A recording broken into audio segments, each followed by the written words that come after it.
चारे जागे चौं जुगी पंचायण आपे हुआ। आपी ने आप साज्योन आपे ही थम खलोआ। आपे पट्टी कलम आप लिखण हारा हुआ। सब उमत आवन जावनी आपे ही नवा निरवा। तख्त बैठा अर्जन गुरु सतगुर का खिवैं चंदोआ। उगवणो तय आथमणो चौं चक्की कियन लोआ।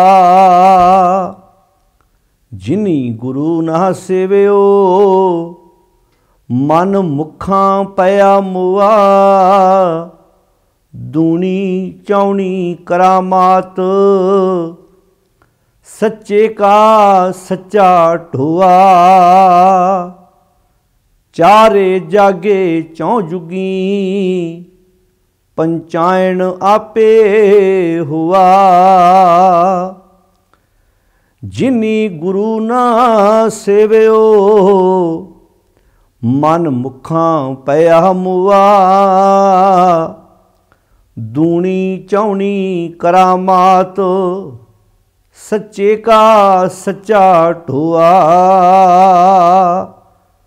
चारे जागे चौं जुगी पंचायण आपे हुआ। वाहिगुरु जी का खालसा वाहिगुरु जी की फतेह। गुरु प्यारी साध संगत जीओ, रामकली राग अंदर उचारण की हुई वार भाई बलवंड अते भाई सत्ता जी की रसना तो जिस दी आपां लड़ीवार विचार सांझी करते आ रहे हाँ, तिस लड़ी के तहत अज आपां 8 नंबर पौड़ी यानी कि अखीरली पौड़ी जो भाई सत्ता जी की रसना तो उचारण की हुई है, जिसका पाठ आपां सरवण किया है। ये पावन पौड़ी गुरु ग्रंथ साहिब जी के पावन अंक 968 के उपर सुभाईमान है। इस पौड़ी विच गुरु पंजवें पातशाह गुरु अर्जन साहिब सच्चे पातशाह महाराज जिन्हां दे जीवन बारे उन्हां दा गुरु रामदास पिता महाराज जी तो बाद इस गुरता गद्दी की जिम्मेवारी नूं चकना ते बहुत वधिया तरीके नाल इस जिम्मेवारी नूं निभाउणा, उन्होंने बहुत सोहणे लफ्ज़ां विच भाई सत्ता जी ने बयान किया है। साध संगत गुरु पंजवें पातशाह जी की जे आपां गल करिए, जिन्हां दे परथाए भाई सत्ता जी ने यह पौड़ी उचारण की हुई है। जिवें कि आपां गुरु रामदास पिता महाराज जी के परथाए पहलां विचार सांझी कर चुके हैं कि उन्होंने 1581 विच गुरियाई की जिम्मेवारी गुरु पंजवें पातशाह जी नूं बख्शिश की सी। गुरु पंजवें पातशाह धन गुरु अर्जन साहिब महाराज जिन्हां दा जन्म 2 मई 1563 ईस्वी नूं गोइंदवाल साहिब की धरती ते हुंदा है। अज भी वो गुरुद्वारा मौजूद है, चुबारा साहब जाओ तुसीं, वो जन्म स्थान है गुरु पंजवें पातशाह जी का। 1563 ईस्वी नूं जदों उन्हां दे घर गुरु अर्जन साहिब का जन्म हुंदा है, इतों एक गल तक क्लीयर हो गई कि जिदन उन्हां दे घर गुरु पंजवें पातशाह का जन्म हुंदा है उस दिन अजे वो गुरु नहीं बने, क्योंकि गुरु 74 च बनते हैं। गुरु रामदास पिता महाराज 1574 ईस्वी च गुरता गद्दी की जिम्मेवारी चकते हैं तो गुरु अर्जन साहिब जी का जिहड़ा जन्म है वो 63 का है, गोइंदवाल साहिब की धरती ते होया है। हुण सुभावक गल सी, नाना उन्हां दे गुरु अमरदास महाराज जी सन। 11 साल उन्होंने अपने नाना जी की गोद का आनंद प्राप्त होया है। 11 साल, क्योंकि उस वक्त गुरता गद्दी ते गुरु अमरदास महाराज जी सन। जदों बालक का जन्म गुरु अर्जन साहिब जी का जन्म गोइंदवाल साहिब की धरती ते हुंदा है। नाना जी की गोद प्राप्त हुई है। भट्टा ने अपने सोइयां भी इस गल का जिक्र किया, तैं जन्म तू गुरमत ब्रह्म पछाणिओ। जो चिणक बचपन तो उन्होंने अपने नाना जी को मिली है, लगी है, वो लगन की बदौलत उन्होंने अंदर वो खिच, वो तड़फ, वो गुरबाणी प्रति प्यार उन्होंने जीवन चो डुल डुल के पैंदा है। गुरु पंजवें पातशाह धन गुरु अर्जन साहब सच्चे पातशाह महाराज जदों उन्होंने जीवन की आपां गल करते हैं तो कमाल का जीवन है उन्होंने, क्योंकि 11 साल देखो, पहली गल तो 63 का उन्होंने जन्म है, 81 उन्होंने गुरता गद्दी दी मिलती है, 81 18 साल की एज उन्होंने उस वक्त बनती है। 18 साल की उम्र है जदों वो गुरता गद्दी की जिम्मेवारी चकते हैं। 81 18 साल की उम्र के उन्होंने ये गुरता गद्दी की जिम्मेवारी बाखूबी बड़े सोहने तरीके नाल निभाया है। फिर इत्थे बस नहीं, उन्होंने दिनों अमृतसर शहर भी वसना शुरू हो चुका सी, लगभग मुकम्मल हो चुका सी। फिर इत्थे बस नहीं, उन्होंने ये सारे अपने इलाके विच नाल प्रचार केंद्र भी स्थापित किए, जिम्मेवारी बड़े तरीके नाल निभाया। 81 तो लैके 1606 तक वो गुरता गद्दी ते रहिंदे, 6 तक, लगभग ये 25 साल की उम्र बनती है। गुरु पंजवें पातशाह 25 साल लगातार उन्होंने इस गुरता गद्दी की जिम्मेवारी बाखूबी निभाया है। गुरु पंजवें पातशाह जी ने औकड़ां भी आईयां, समस्यावां भी आईयां। जिस बाणी अज असीं नमस्कार करते हैं माण नाल, इस सारी बाणी एक थां ते तरतीब गुरु पंजवें पातशाह जी ने दी है। क्योंकि गुरु नानक साहब जी के कोल जिहड़ी अपनी बाणी है, उन्होंने को 15 भगतों की बाणी, वो इदां ही बाणी बाबा लैणा जी को गुरु अंगद साहब जी को दे के गए। फिर गुरु अंगद साहब की अपनी बाणी, गुरु नानक साहब की बाणी, भगतों की बाणी, फिर गुरु अमरदास जी की अपनी बाणी, फिर सारी इदां ही गुरु रामदास, तो गुरु रामदास तो बाद 4 गुरु व्यक्तियों की बाणी, भगतों की बाणी, ये सारी बाणी गुरु पंजवें पातशाह जी को आउंदी है। गुरु पंजवें पातशाह महाराज फिर इस बाणी की पोथी बहुत सोहने तरीके नाल तरतीब दिंदे ने, बहुत सोहने तरीके नाल ये सेवा करवाई भाई गुरदास जी को, जो रिश्ते विच गुरु अर्जन साहब जी के मामा जी लगते हैं, भाई गुरदास जी। सारी बाणी लिखण की सेवा सत्कारयोग भाई गुरदास जी ने की है। हुण इत्थे पौड़ी विचारन तो पहलां आपां जिहड़ी गुरु पंजवें पातशाह जी दे नाल एक साखी जोड़ी हुई है, उहदे बारे भी आपां विचार कर लईए। साखीकारां जिवें आपां पहलां भी भाई सत्ता ते बलवंड जी बारे विचार साझे कर चुके हैं, भी साखीकारां ने बहुत इदां दीयां साखियां लिख दित्तियां जिथे गुरु की शख्सीयत नूं नीवां विखाया जा रहा है। जदों इदां साखीकार ने बना के लिखे, अज तक बुलारे सुणाउंदे भी आ रहे हैं भी जदों नाम खुमारी नानका चढ़ी रहे दिन रात, इदां दीयां तुकां प्रिथी चंद के पुत्र मेहरबान वालों उचारण कीतियां गईयां नानक नां की वरतों करके। तो फिर सिख संगतां ने गुरु साहब नूं सुझाता, ये प्रचलित साखी है कि महाराज आपां भी बाणी की पोथी आपां एक थां ते इकट्ठी करिए, जिवें नहीं तो कल नूं रड़ा पै गया मुश्किल हो जाएगी, नहीं तो दूजे भी नानक पद की वरतों करके बाणी लिखण लग पे। जिहड़ियां अज भी ट्रालियां ते साडे लिखी हुई नाम खुमारी नानका चढ़ी रहे दिन रात, ये गुरु ग्रंथ साहब जी ने लिखी, ये पृथ्वी चंद के पुत्र मेहरबान की लिखी हुई है। तो ध्यान ना सुनियो साध संगत, वो इदां पेश किए जा रहे जिवें गुरु साहब बाणी प्रति सुचेत नहीं है। बाणी तो मेन है जिहड़ी हमारी प्यारी अमृत धारी गुर निमख न मन ते टारी रे, दर्शन परसन सरसन हरसन रंग रंगी करतारी रे, खिन राम गुर गम हरदम न जम हर कंठ नानक और तारी रे। जिहड़ी बाणी जिंद जान तो भी सतगुरु नूं प्यारी है, उस बाणी प्रति इन्ना अवेसला आपां नूं गुरु साहब विखाउणगे, भला ये कदी हो सकता है? फिर जो बाणी लिखण लगे कित्थों लिखीए, पोथी तो है नहीं अपने कोल, पोथी किते, पोथी तो मोहन कोल पई है। कहते फिर गुरु अर्जन साहब महाराज जी ने भाई गुरदास जी नूं बाबा बुढ़ा जी नूं भेजिया जाके पोथी लैके आओ, तो मोहन ने पोथियां दित्तियां ही ना। फिर गुरु अर्जन साहब जी आप नंगे पैरी नंगे कदम चल के अमृतसर तो गोविंदवाल साहब की धरती पर आउंदे ने, तो मोहन नूं कहंदे भी सानूं पोथियां दे, वो कहंदा मैं देणियां नहीं। फिर गुरु अर्जन साहब महाराज जी ने मोहन की उस्तत विच शब्द उचारण किया, मोहन तेरे उच्चे मंदिर महल अपारा। हुण हद हो गई ना। भाई गुरदास जी सके मामा जी लगते आ गुरु अर्जन साहब जी दे, सके मामा जी। ਹੁਣ ਸੋਚ ਕੇ ਵੇਖੋ ਤੁਸੀਂ, ਸਕੇ ਮਾਮਾ ਜੀ ਲੱਗਦੇ ਆ ਤੇ ਦੂਜੇ ਬੰਨੇ ਮੋਹਨ ਉਹਨਾਂ ਦਾ ਭਰਾ ਲੱਗਦਾ। ਆਪਣੇ ਭਰਾ ਦੇ ਪ੍ਰਤੀ ਉਹ ਆਪਣੀਆਂ ਪੌੜੀਆਂ 'ਚ ਲਿਖਦੇ ਆ, ਮੋਹਨ ਕਮਲਾ ਹੋਆ ਮੋਹਰੀ ਚਬਾਰਾ ਮਨਾਇਆ।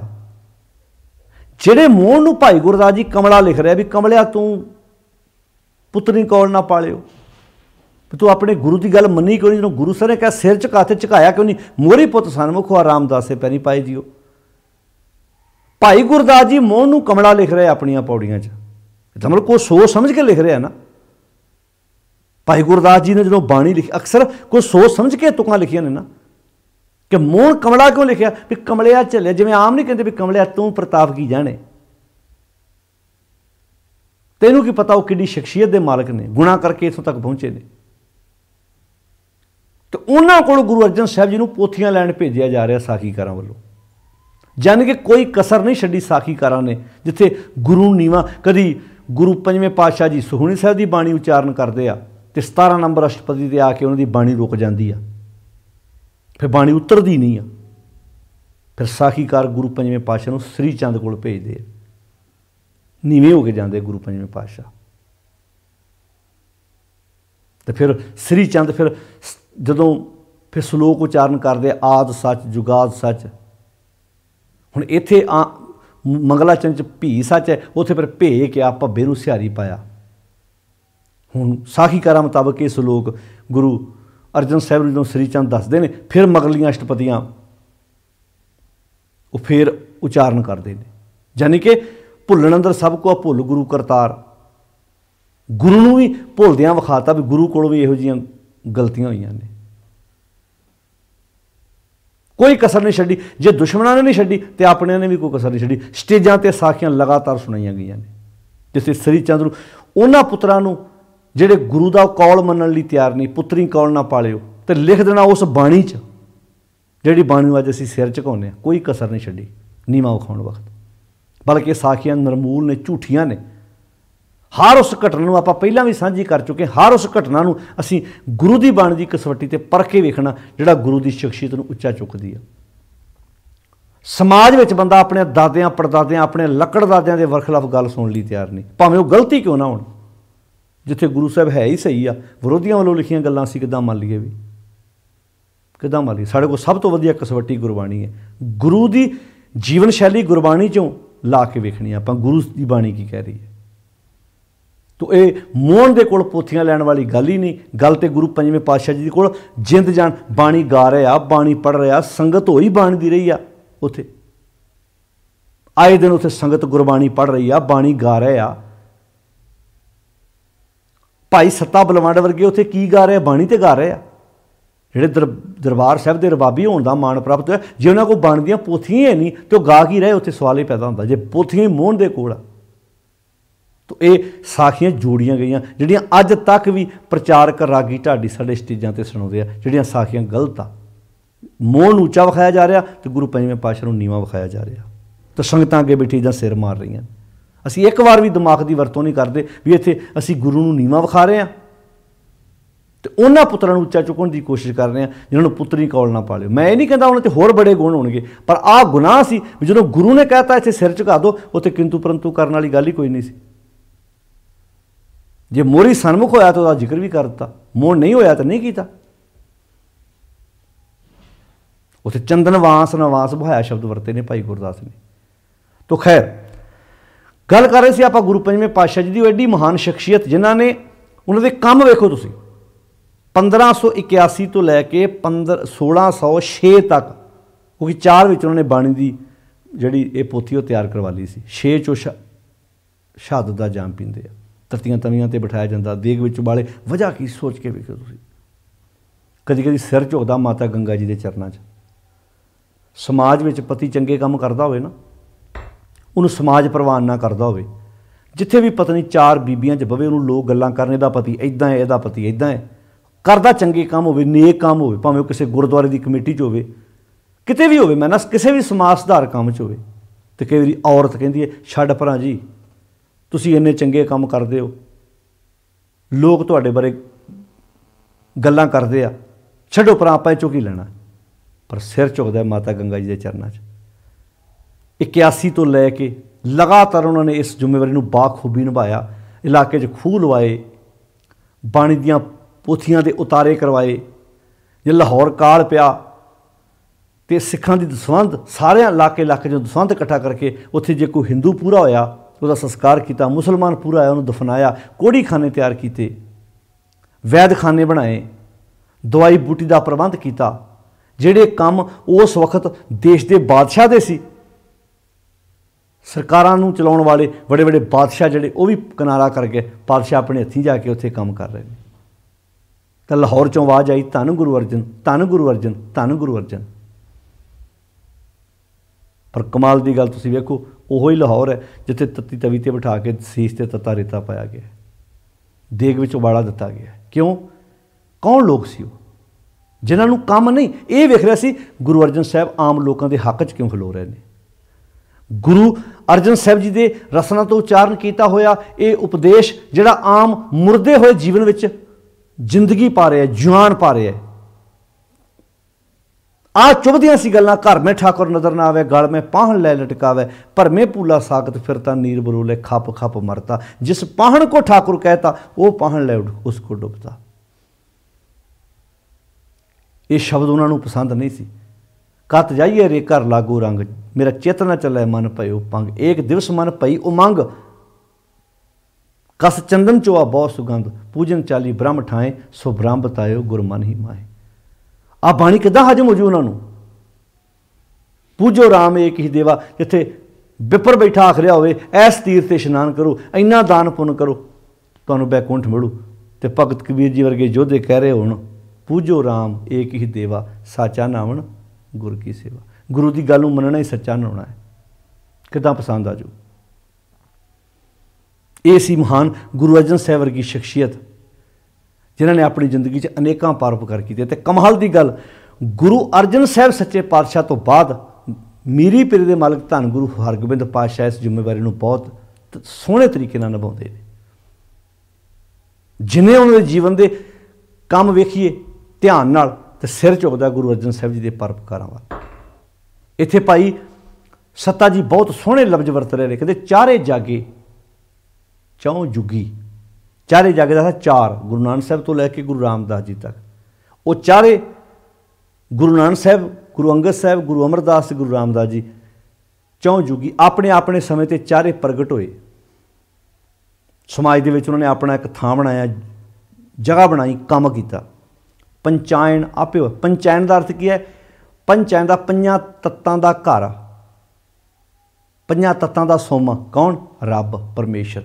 ये पंजां तत्तां दा सोमा तो वही है ना, मुढ़ तो वही है ना, मूल तो वही है ना। पंजां तत्तां पंचायन आपे हुआ, वो आप ही परमात्मा पहला उन्हां चौं दे रूप च प्रगट होए। कहते आप ही ने आप साजे होण, उस परमेश्वर ने अपने आप नूं आप साजिया है, उन्हां दे राहीं अपने आप नूं उन्हां विच टकाया है।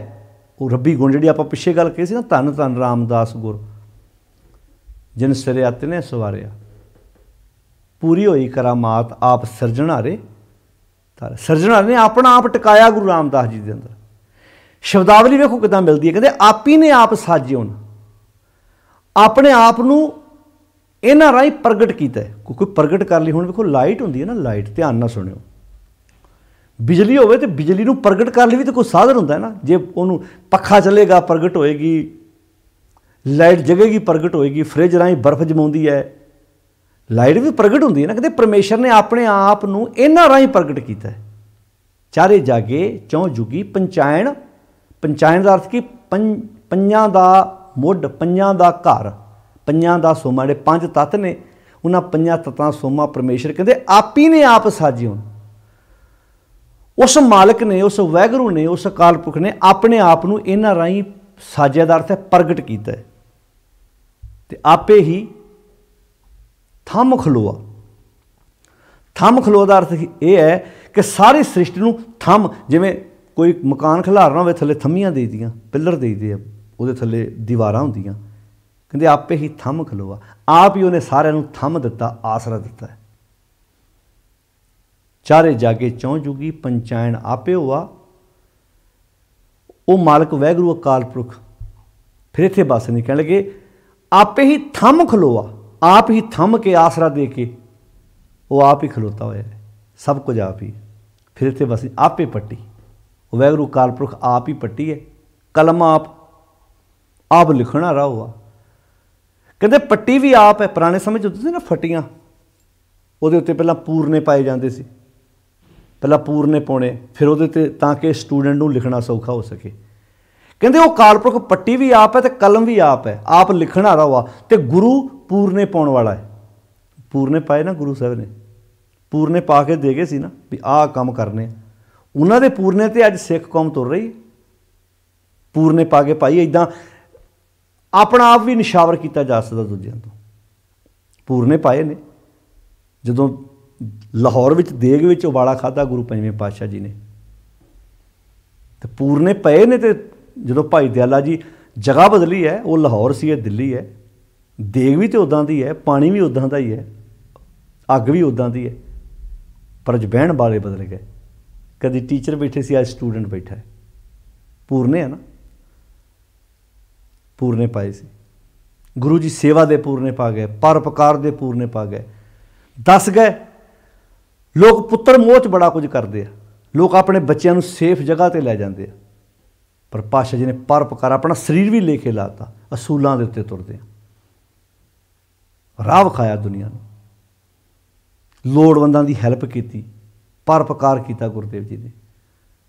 ਗੁਰੂ ਜੀ ਪੂਰਨੇ ਪਾਉਂਦੇ ਨੇ, ਸਾਡੇ ਅੱਗੇ ਅੱਗੇ ਤੁਰਦੇ ਨੇ। ਆਪੇ ਪੱਟੀ ਕਲਮ ਆਪ ਲਿਖਣਹਾਰਾ ਹੁਆ, ਆਪ ਹੀ ਗੁਰੂ ਫਿਰ ਲਿਖਣਹਾਰਾ।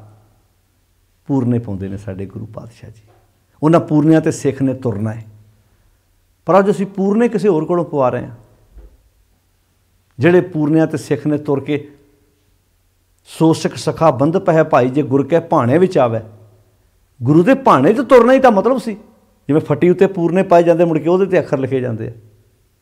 ਅਸੀਂ ਤਾਂ ਪੂਰਨੇ ਛੱਡ ਕੇ ਬਹਿ ਗਏ ਸੀ, ਜੇ ਗੁਰੂ ਦੀ ਗੱਲ ਛੱਡ ਕੇ ਬੈਠ ਗਏ।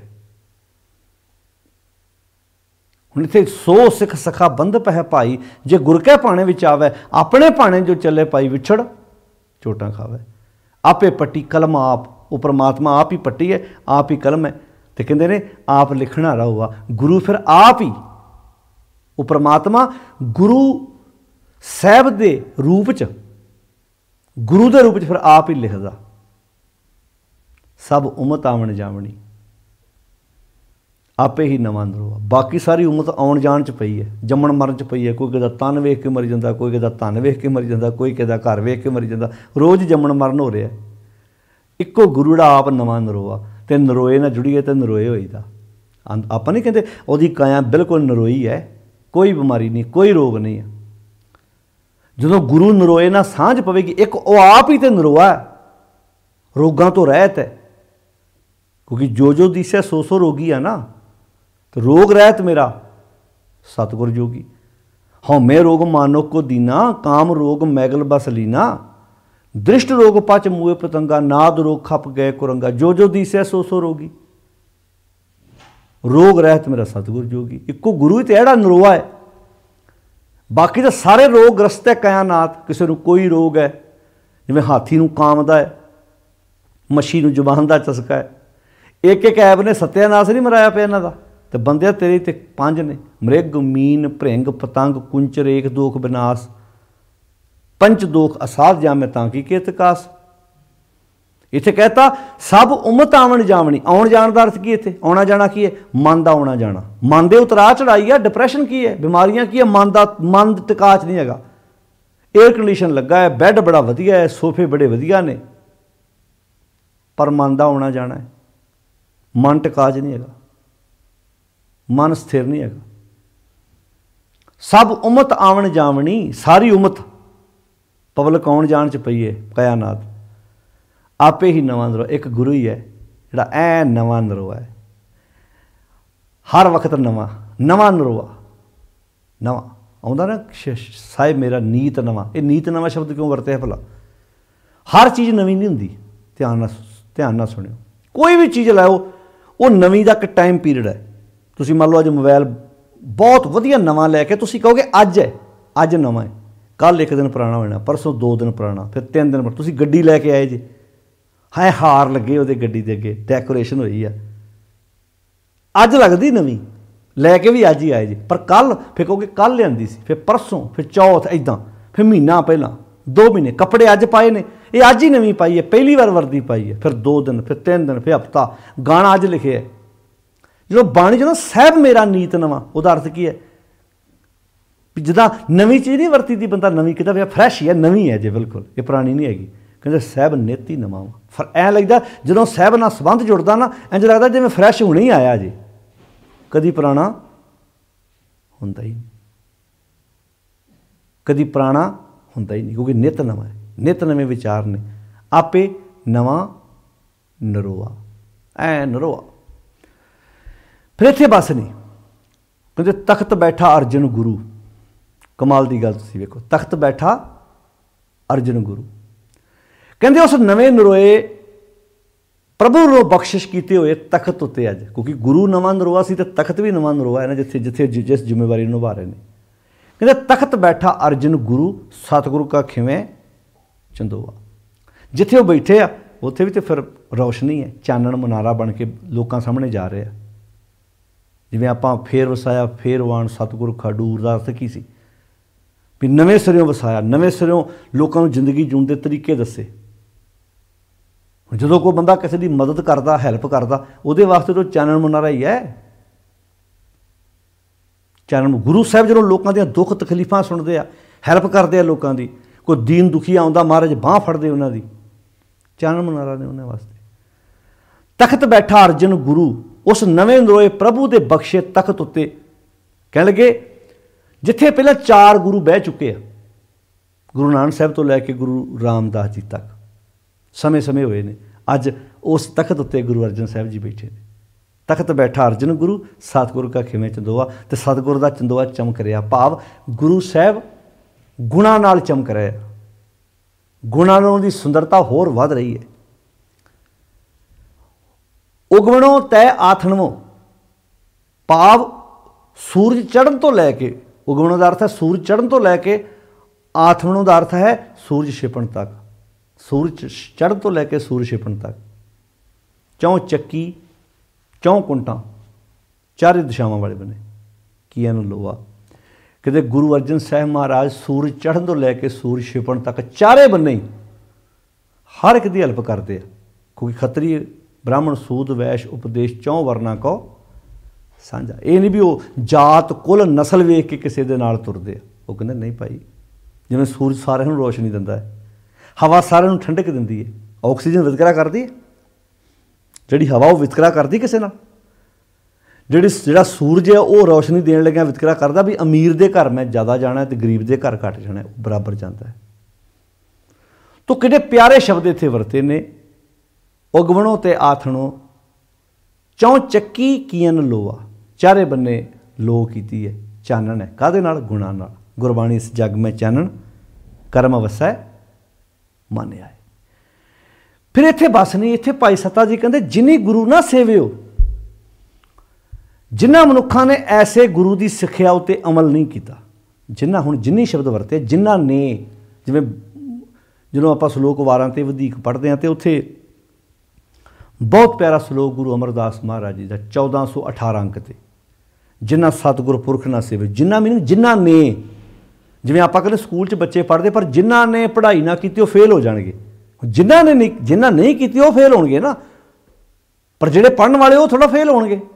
इदां ऐसे जिन्ना ने, जिन्नी गुरु ना सेवे, जिन्ना ने अपने गुरु की सिक्ख्या उत्ते अमल नहीं किया, गुरु की सिक्ख्या उत्ते नहीं तुरे, जिन्नी गुरु ना सेवे हो, सेवन का अर्थ किया गुरु की सिक्ख्या उत्ते अमल करना, गुरु के हुक्म नूं मनण तो ना कर देनी, गुरु के हुक्म की परवाह ना करनी, हुक्म अदूली करनी। जिन्नी गुरु ना सेवे हो, मन मुखां पया मुआ, वो मन के पिछे तुरन वालियां नूं मरी पई रहिंदी आ, आत्मक मौते मरे रहिंदे आ, शरीर तुरया फिरदा उन्हां दा, सो जीविया जिस मन वसिया सोए, नानक और न जीवे कोई, पर आत्मक तौर पर आखां जीवां विसरे मर जाऊं वाली खेड हुंदी उन्हां दी। वो जो आखदे आ ते जिउंदे आ, आखदे मतलब जे गुरु की सिक्ख्या अनुसार तुरदे आ ते जिउंदे आ, जे गुरु की सिक्ख्या अनुसार नहीं तुरदे ते आत्मक तौर पर मरे हुए। जिन्नी गुरु ना सेवे मन मुखां पया मुआ, मन के पिछे तुरन वाले जिहड़े बंदे ने ना वो मोई पई है, मरी पई है, आत्मक तौर पर मरे हुए ने ऐसे इंसान। फिर कहते ने दूनी चौनी करामात, गुरु अर्जन साहब की दिन दूनी तो रात चौगनी बजुर्गी वध रही आ, बजुर्गी उन्हों का प्रताप वध रहा, काहदे नाल? गुणां नाल। पर कई कोल रह के सुगंधी का आनंद माणदे, कई नहीं मान रहे। बजुर्गी तो वध रही है, जिवें कमल फुल चिक्कड़ चुगदा है, मेंढक उहदे जड़ां 'च बैठा जाला खाई जांदा, भौरा दूरों आण के सुगंधी का रस मान जाता है। कई कोल रह के भी सुगंधी का आनंद नहीं मान सके। हुण इत्थे शब्द वरत्या बा कमाल, कहते दूनी चौनी करामात। दूनी चौनी करामात का अर्थ है गुरु अर्जन साहब जी की दिन दुगनी तो रात चौगनी बजुर्गी वध रही है, 4 गुणा होर बजुर्गी वध रही है, प्रताप वध रहा। फिर इत्थे बासरी कहने लगे सच्चे का सच्चा टोआ। गुरु सच्चे पातशाह की सच्ची सुगात आ। जिहड़ा गुरु है ना सृष्टि नूं, गुरु सच्चे पातशाह की सच्ची सुगात आ। सृष्टि नूं ना सच्चे का सच्चा ढोआ दा अर्थ की आसरा, ढोआ दा अर्थ सुगात तोहफा।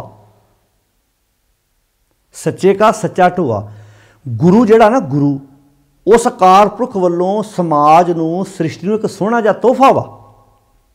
हुण मान लो शहर बड़ा कमाल दा वसिया होवे पर उस शहर 'च डॉक्टर कोई ना होवे, खाण लई पदार्थ वध होण पर जो बीमार लोग होणगे ते लोग जाणगे कित्थे इलाज कराउण लई। हर चीज़ की अहमियत होंदी है ना।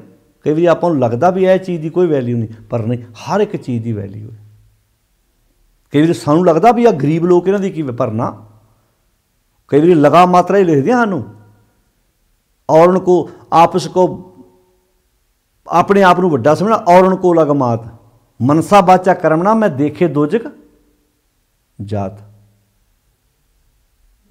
अपने आप को वड्डा समझना, दूजे को कहना तो लगा मात्रा। पर प्यारे एक चेता रखना, लगा मात्रा तो बिना शब्द का सही उच्चारण नहीं होता। हुण तुसीं पिता लिखना तो पप्पे नूं सिहारी तत्ते नूं कन्ना लिखना पैना है, माता लिखना तो मम्मे नूं कन्ना तत्ते नूं कन्ना लिखना पैना है। तुसीं मात्रावां कढ़ दो फिर तो लंडे भाषा चलती सी ना, कदी लंडे भाषा चलती जिसे मात्रावां होंदियां नहीं सी।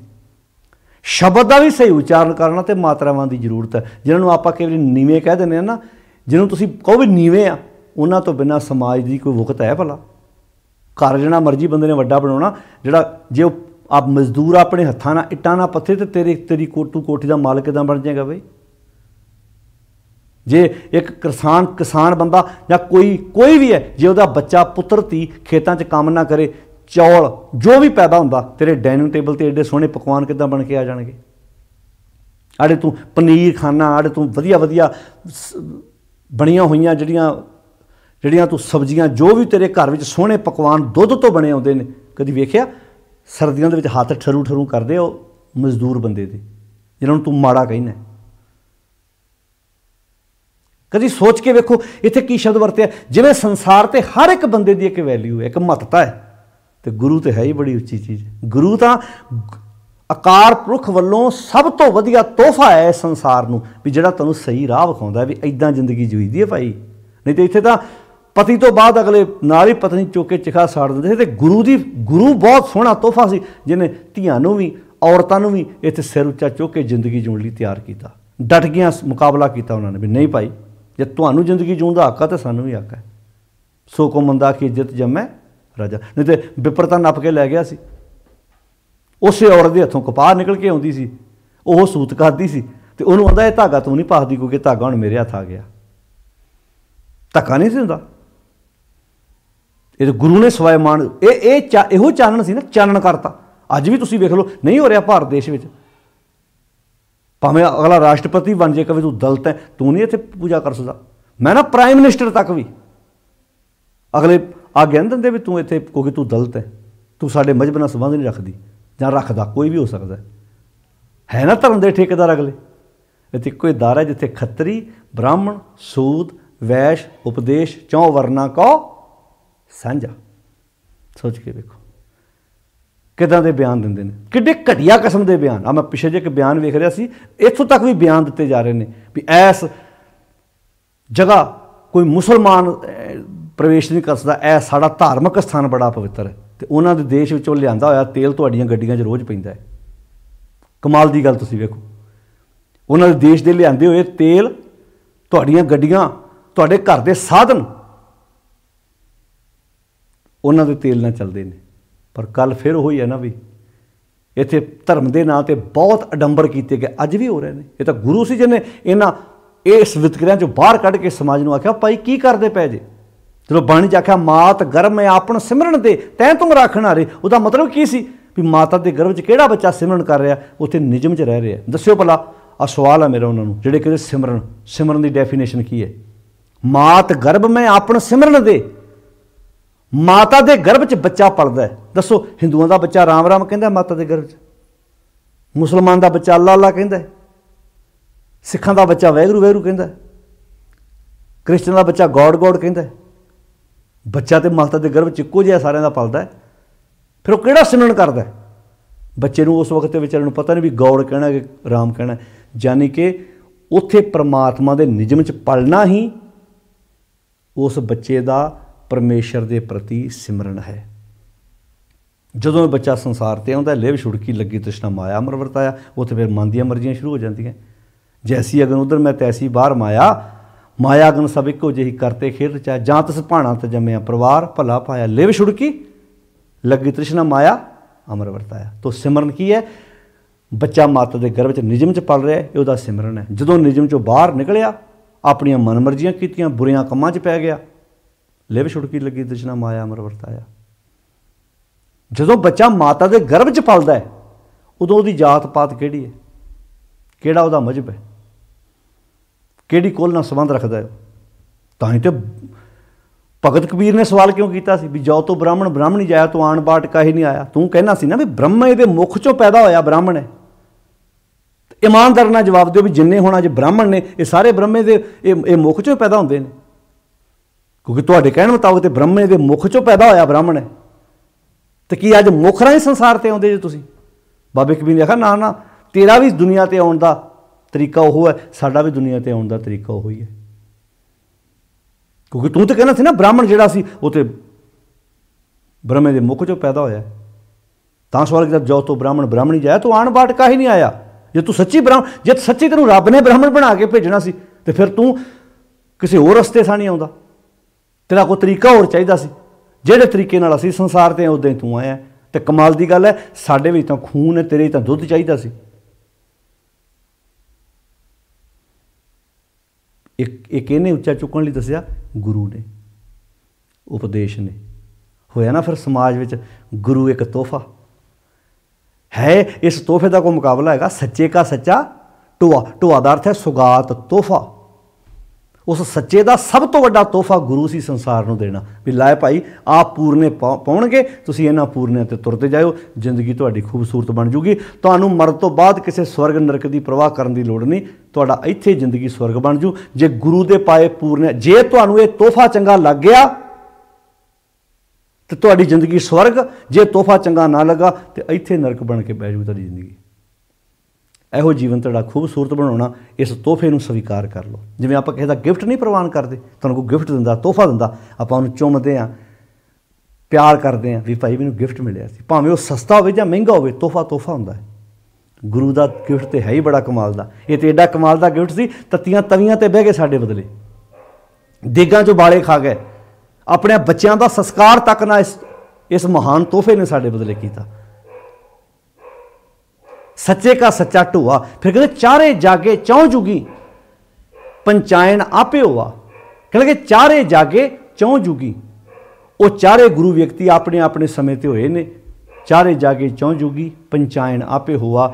ਉਹ ਮਾਲਕ ਪੰਜਾਂ ਦਾ ਜਿਹੜਾ ਮੁੱਢ ਸੀ, ਸੋਮਾ ਸੀ, ਉਹ ਇਹਨਾਂ ਚੌਂ ਦੇ ਵਿੱਚ ਪਹਿਲਾਂ ਆਪ ਇਹਨਾਂ ਚੌਂ ਰਾਹੀਂ ਸੰਸਾਰ 'ਤੇ ਪ੍ਰਗਟ ਹੋਏ। ਫਿਰ ਕਹਿਣ ਲੱਗੇ ਉਹ ਵਾਹਿਗੁਰੂ ਅਕਾਲ ਪੁਰਖ ਅੱਜ ਗੁਰੂ ਅਰਜਨ ਸਾਹਿਬ ਦੇ ਰੂਪ ਵਿੱਚ ਵੀ ਸੰਸਾਰ 'ਤੇ ਪ੍ਰਗਟ ਹੋ ਰਹੇ ਨੇ। ਇਹ ਸੀ ਅੱਜ ਤੱਕ ਜਿਹੜੀ ਰਾਮਕਲੀ ਰਾਗ ਅੰਦਰ ਭਾਈ ਸੱਤਾ ਬਲਵੰਡ ਜੀ ਦੀ ਉਚਾਰਨ ਕੀਤੀ ਹੋਈ ਇਹ ਵਾਰ, ਜਿਸ ਦੀ ਆਪਾਂ ਵਿਚਾਰ ਸਾਂਝੀ ਕੀਤੀ ਹੈ। ਸਾਧ ਸੰਗਤ ਜੀ, ਬੜੇ ਪਿਆਰ ਨਾਲ ਆਪਾਂ ਇਹਨਾਂ 8 ਪੌੜੀਆਂ ਦੀ ਵਿਚਾਰ ਸਾਂਝੀ ਕੀਤੀ ਹੈ ਰਲ ਮਿਲ ਕੇ।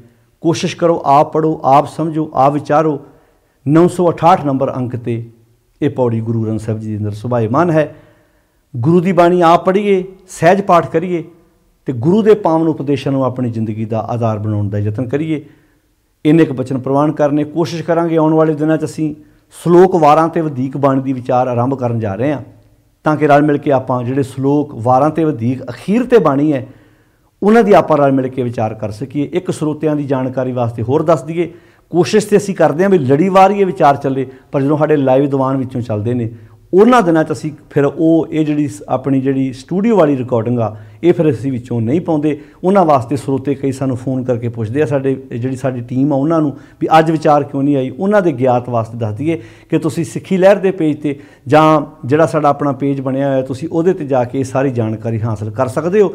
ਕੋਸ਼ਿਸ਼ ਅਸੀਂ ਕਰ ਰਹੇ ਹਾਂ ਕਿ ਲੜੀਵਾਰੀ ਕੰਮ ਚੱਲਦਾ ਜਾਵੇ, ਪਰ ਕਈ ਵਾਰੀ ਜਦੋਂ ਲਾਈਵ ਦੀਵਾਨ ਹੁੰਦਾ ਹੈ ਟਾਈਮ ਇੱਕੋ ਹੀ ਹੁੰਦਾ ਹੈ, ਉਸ ਕਰਕੇ ਫਿਰ ਉਸ ਦਿਨ ਅਸੀਂ ਇਹ ਜਿਹੜੀ ਵਿਚਾਰ ਹੈ ਉਹ ਵਿੱਚੋਂ ਬੰਦ ਕਰ ਦਿੰਦੇ ਹਾਂ ਤਾਂ ਕਿ ਅਗਲੇ ਦਿਨ ਉਹ ਵਿਚਾਰ ਆ ਜਾਏ। ਤੋ ਆਓ ਰਲ ਮਿਲ ਕੇ ਆਪਾਂ ਅਗਲੀਆਂ ਬਾਣੀਆਂ ਦੀ ਵਿਚਾਰ ਇੱਦਾਂ ਆਰੰਭ ਕਰਨੀ ਹੈ। ਸ਼ਲੋਕ ਵਾਰਾਂ ਤੇ ਵਧੇਕ ਆਪਾਂ ਜਿਹੜੀ ਹੈ ਕੱਲ੍ਹ ਤੋਂ ਵਿਚਾਰ ਜਿਹੜੀ ਤੁਹਾਡੇ ਸਾਹਮਣੇ ਲੈ ਕੇ ਆਵਾਂਗੇ। ਬੜੇ ਪਿਆਰ ਨਾਲ ਆਪਾਂ ਪੜ੍ਹਦੇ ਜਾਣਾ, ਸਮਝਦੇ ਜਾਣਾ, ਵਿਚਾਰਦੇ ਜਾਣਾ। ਆਪ ਸਹਿਜ ਪਾਠ ਕਰੋ, ਆਪ ਬਾਣੀ ਪੜ੍ਹੋ ਤੇ ਆਪ ਆਪਣੇ ਬੱਚਿਆਂ ਪੁੱਤਰਾਂ ਧੀਆਂ ਨਾਲ ਗੁਰਮਤਿ ਦੀਆਂ ਗੱਲਾਂ ਕਰਨ ਦੀ ਕੋਸ਼ਿਸ਼ ਕਰੀਏ। ਤੇ ਅਕਾਲ ਪੁਰਖ ਵੱਲੋਂ ਦਿੱਤਾ ਹੋਇਆ ਇਹ ਜਿਹੜਾ ਸਾਨੂੰ ਸੌਗਾਤ ਤੋਹਫਾ ਮਿਲਿਆ ਹੋਇਆ ਹੈ ਗੁਰੂ ਜੀ, ਗੁਰੂ ਦੀ ਬਾਣੀ ਆਪ ਪੜ੍ਹੀਏ ਤੇ ਇਸ ਤੋਹਫੇ ਨਾਲ ਆਪਣੀ ਜ਼ਿੰਦਗੀ ਨੂੰ ਹੋਰ ਵਧੀਆ ਬਣਾਈਏ। ਸਾਰਿਆਂ ਦਾ ਧੰਨਵਾਦ ਜੀ। ਇੰਨੇ ਕੁ ਬਚਨ ਪ੍ਰਵਾਨ ਕਰਨੇ, ਅਦਬ ਸਤਿਕਾਰ ਨਾਲ ਫਤਿਹ ਬੁਲਾਓ, ਬੜੇ ਪਿਆਰ ਨਾਲ ਕਹੋ ਵਾਹਿਗੁਰੂ ਜੀ ਕਾ ਖਾਲਸਾ ਵਾਹਿਗੁਰੂ ਜੀ ਕੀ ਫਤਿਹ।